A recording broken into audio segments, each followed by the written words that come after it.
నమస్తే. AB Vinay, AB Maktal. ఈరోజు మక్తల్ మండల కేంద్రంలోని ప్రభుత్వ కొత్తపరవలోని పాఠశాలలో ఏదైతే పాఠశాల ఉపాధ్యాయుడు శ్రీధర్ అనే ఉపాధ్యాయుడు ఆషాఢ మాసం సందర్భంగా మన కాసం ఫ్యాషన్స్ కిలో చీరలు కొనండి, అరకిలో చీరలు ఉచితంగా పొందండి. అక్కడ ఉన్న విద్యార్థులతోన నీట్ అంశాన్ని వేదిక వేసుకొని అక్కడ ఉన్న విద్యార్థులతోన దేశ వ్యతిరేక అంశానికి పాటుపడడం జరిగింది.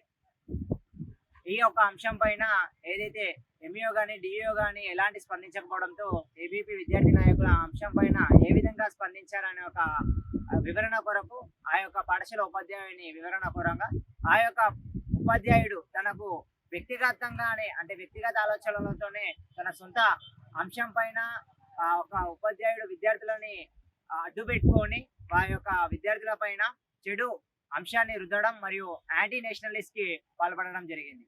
ఏదైతే ఆ పాఠశాలలో ఉన్న సమస్యల గురించి ఏనాడు స్పందించని ఆ యొక్క పాఠశాల ఉపాధ్యాయుడు ఏదైతే నిన్న నీట్ అంశం పైన ఏదైతే ఢిల్లీ కేంద్రంగా విద్యార్థులు నిరసన తెలిపినప్పటికీ ఆ యొక్క నిరసనకు ఏమంటారు సపోర్ట్ చేయకుండా అక్కడున్న అంశాలపైన మాట్లాడకుండా ఎలాంటి ఆలోచనలు లేని తక్కువ సమర్థంతో ఉన్న తక్కువ అవగాహన ఉన్న విద్యార్థులతో ఉన్న ఏదైతే వాళ్ళని అడ్డు పెట్టుకొని వారిపైన చెడు అంశాన్ని అంటే జాతి వ్యతిరేక పనులు ఎవరైతే చేస్తున్నారో ఢిల్లీ కేంద్రంగా వారికి సపోర్ట్ చేసే విధంగా ఈ యొక్క పాఠశాల ఉపాధ్యాయుడు నడుచుకోవడం చాలా దురదృష్టకరం.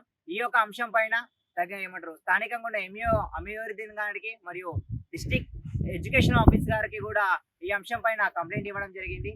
ఏదైతే ఈ అంశం పైన ఇప్పటికే ఎంఈఓ గారు మరియు డిఈఓ గారు స్పందించినప్పటికీ కూడా ఎలాంటి చర్యలు తీసుకోకపోవడం చాలా దురదృష్టకరం.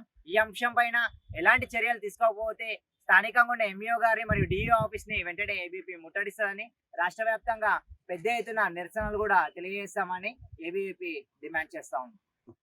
అయితే ఏదైతే పాఠశాల ఉందో ఆ పాఠశాలకి ఇప్పటిదాకా ఏదైతే పాఠశాల నేమ్ కూడా ఇచ్చే అంటారు ఆ పాఠశాలకు ఇప్పటి వరకు ఆ పాఠశాల పేరు కూడా నమోదు చేయకుండా అంటే పాఠశాలలకు అది ఏ పాఠశాల అని కూడా గుర్తింపు లేని భవనంలో ఆ పిల్లల్ని చదివిస్తున్నప్పటికీ అలాంటి అంశం పైన ఏనాడు స్పందించని ఈ యొక్క ఉపాధ్యాయుడు చిన్న విద్యార్థులని వేదికగా చేసుకొని అమాయకమైన విద్యార్థులను ఆ యొక్క తల్లిదండ్రులకు ఎలాంటి అంశాలు అంటే నీట్ అనే అంశం కూడా తెలియని విద్యార్థులతోన ఆ యొక్క విద్యార్థులతోన ఇలాంటి అంశాన్ని చేయడం దేశ వ్యతిరేకానికి పాల్పడడం అనేది ఏబీపీ తీవ్రంగా ఖండిస్తూ ఉంది. అదే విధంగా ఆ యొక్క పాఠశాలలో మధ్యాహ్న భోజన పథకం గురించి ఇప్పటి వరకు మెన్యూ కూడా అతికించని అంశం పైన ఏనాడు స్పందించని ఎందుకు స్పందిస్తున్నాడని ఏబీపీ అడుగుతుంది. ఈ యొక్క అంశాన్ని వేదికగా చేసుకొని ఏదైతే వాళ్ళు కమ్యూనిజంకి మరియు దేశ వ్యతిరేక పనులకి పాల్పడుతుందో అలాంటి ఉపాధ్యాయుల పైన వెంటనే ఎంఈఓ గారు డిఈఓ గారు స్పందించి వారిపైన తగు చర్యలు తీసుకోవాలని ఏబీపీ కోరుతా ఉంది. అదేవిధంగా ఆ యొక్క ఉపాధ్యాయుడు చాలా దూరం నుంచి వస్తూ ఆ దూరం నుంచి అంటే నారాయణపేట్ జిల్లా కేంద్రంలో అక్కడ దగ్గర ఉన్న గ్రామంలోకి వెళ్ళి ఇంత దూరంలో ఉన్న పాఠశాలకు వస్తున్నానని చెప్పి అంటే సమయపాలన